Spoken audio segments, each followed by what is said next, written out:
O fato de que, quando não olhamos, o elétron parece atravessar os dois buracos. Mas quando olhamos, nós sempre o vemos passar por um buraco ou pelo outro. É chamado de enigma quântico. Como nossa decisão de observar algo muda como esse algo age? Há uma explicação técnica. Para fazer uma observação, você precisa interagir com o sistema. Por exemplo, você precisa lançar luz nele, e a luz repercute e você a observa. É assim que sabemos que uma bola de beisebol está aqui ou ali. A luz repercute nela. No caso das partículas macroscópicas, isso não as perturba muito. Mas no caso das partículas microscópicas, o ato da luz repercutir na partícula muda onde ela está e como está se movendo.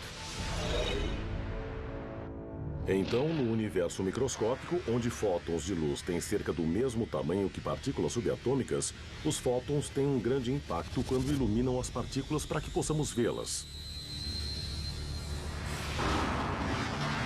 Mas isso não responde à pergunta por que a luz simplesmente não muda a direção das partículas subatômicas. Por que a observação de fato muda a natureza do que está sendo observado?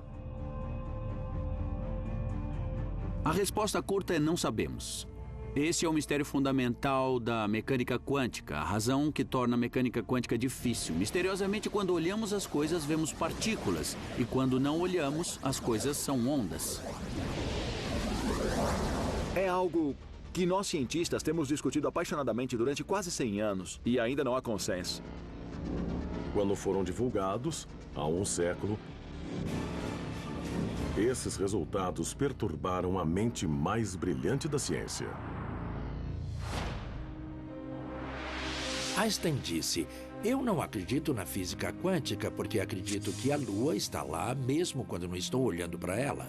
Einstein se referia, é claro, às implicações da teoria de que a Lua não está em nenhum lugar até ser observada.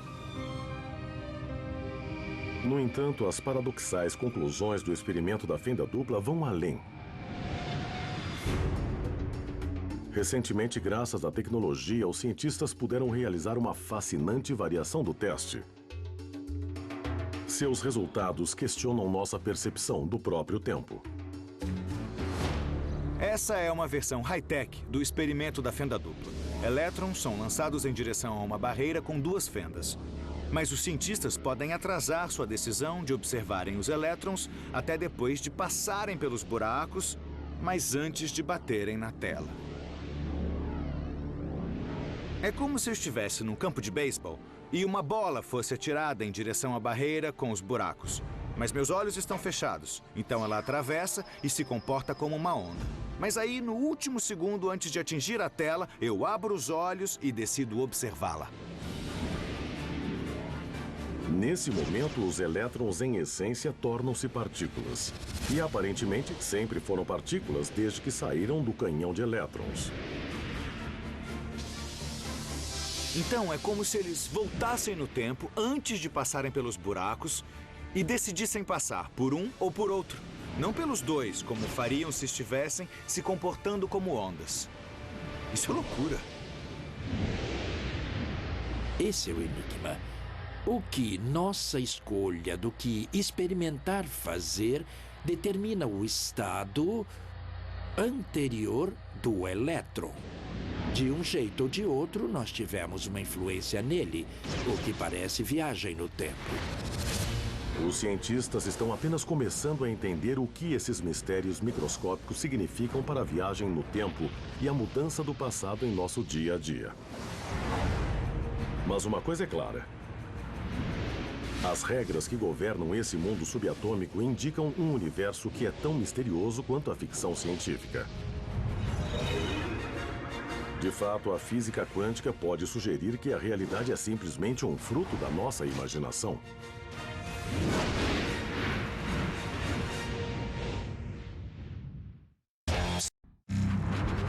Após descobrir mistérios no universo microscópico, os cientistas logo quiseram decifrá-los, estudá-los e resolvê-los. Mas enquanto tentavam entender exatamente como funcionava esse estranho domínio subatômico, descobriram algo completamente inesperado. A natureza se recusava a lhes dizer. Quando descemos ao mundo microscópico, encontramos uma incerteza fundamental em essencialmente todas as quantidades que desejamos medir. E não é um problema com o processo de medição, mas sim a própria natureza que não sabe. É o chamado princípio da incerteza. E por mais estranho que seja, pode ser o conceito mais profundo que emergiu do universo microscópico. Nós simplesmente não podemos saber nada com certeza absoluta.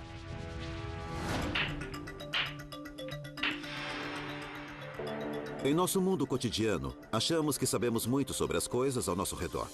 Podemos localizar, por exemplo, a posição desta bola e bater nela com uma certa velocidade que conhecemos, e podemos fazê-la colidir com outras bolas e ir adiante e jogar bilhar. Mas o que acontece se encolhermos tudo trilhões de vezes? Nesse mundo, as bolas de bilhar agora são como partículas subatômicas. Nesse domínio microscópico, os físicos quânticos descobriram que simplesmente não são capazes de determinar com qualquer precisão onde essas partículas estão localizadas, devido às suas qualidades de onda.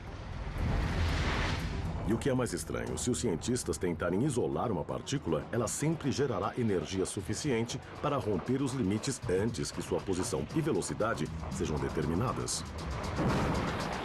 O princípio da incerteza diz que a natureza não permite que seus elementos fundamentais sejam isolados. No mundo microscópico, porque as partículas interagem com uma série de regras completamente diferentes às regras da física quântica, o bilhar microscópico será um jogo completamente diferente.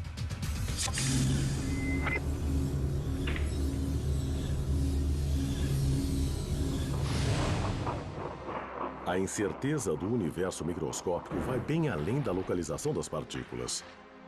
Aplica-se a tudo, inclusive à energia de uma partícula. E isso dá origem a um espantoso fenômeno chamado tunelamento quântico. Na física clássica, se jogar uma bola numa parede e não jogar com muita força, não vai atravessar a parede, vai repercutir.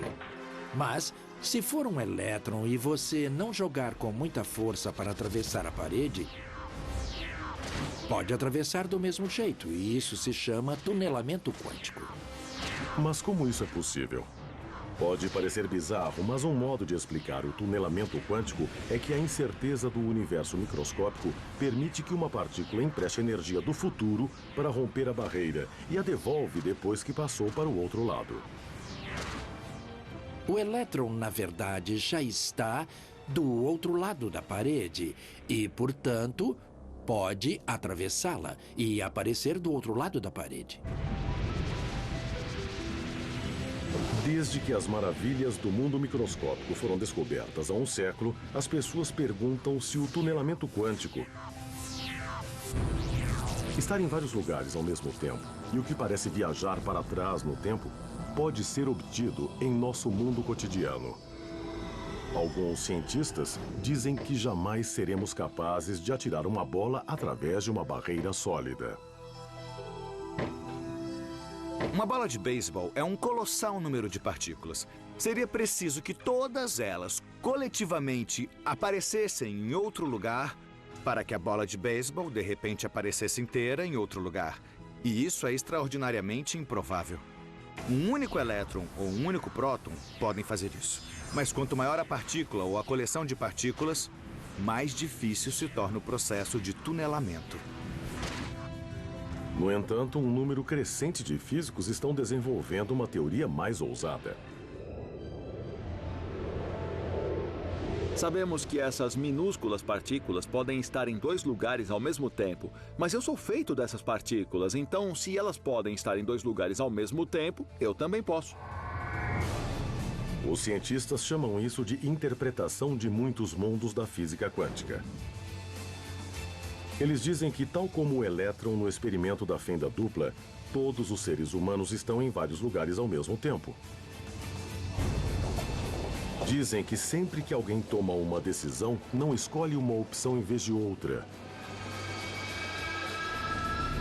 Em vez disso, escolhemos as duas, em versões da realidade ligeiramente diferentes. O que acontece quando você usa sua mente e sua vontade para decidir é que você acaba fazendo muitas decisões e todas elas se realizam em diferentes universos paralelos. A hipótese dos muitos mundos da física quântica diz que quando eu atiro uma bola curva, eu faço isso apenas neste universo. Em outro universo, posso estar lançando uma bola rápida. E em outro universo, eu atiro uma bola lenta pela primeira vez na vida. E em outro universo, eu jogo esta bola para fora do campo. Na hipótese dos muitos mundos, todas essas escolhas são desfechos que ocorrem em universos que são paralelos ao nosso. Não no nosso, mas em universos paralelos. É o que a hipótese dos muitos mundos nos diz. Essa ideia parece improvável, mas um impressionante número de físicos teóricos acredita que é assim que o mundo microscópico funciona. Se for verdade, as implicações dessa espantosa teoria vão muito além dos campos de beisebol. Essencialmente, sugere que há universos paralelos ao nosso, em que os nazistas venceram a Segunda Guerra Mundial. E que em outro, o governo americano frustrou os atentados de 11 de setembro. E o World Trade Center ainda estaria de pé em Manhattan. Se levarmos a mecânica quântica ao pé da letra, toda vez que você observa algo que pertence à mecânica quântica, você se torna duas cópias de si mesmo. Existe a cópia que obtém uma resposta e existe a cópia que obtém outra resposta. E isso implica que há um imenso número de outras cópias de você que viram coisas levemente diferentes no universo. Hoje é completamente aceito que o micromundo é bizarro.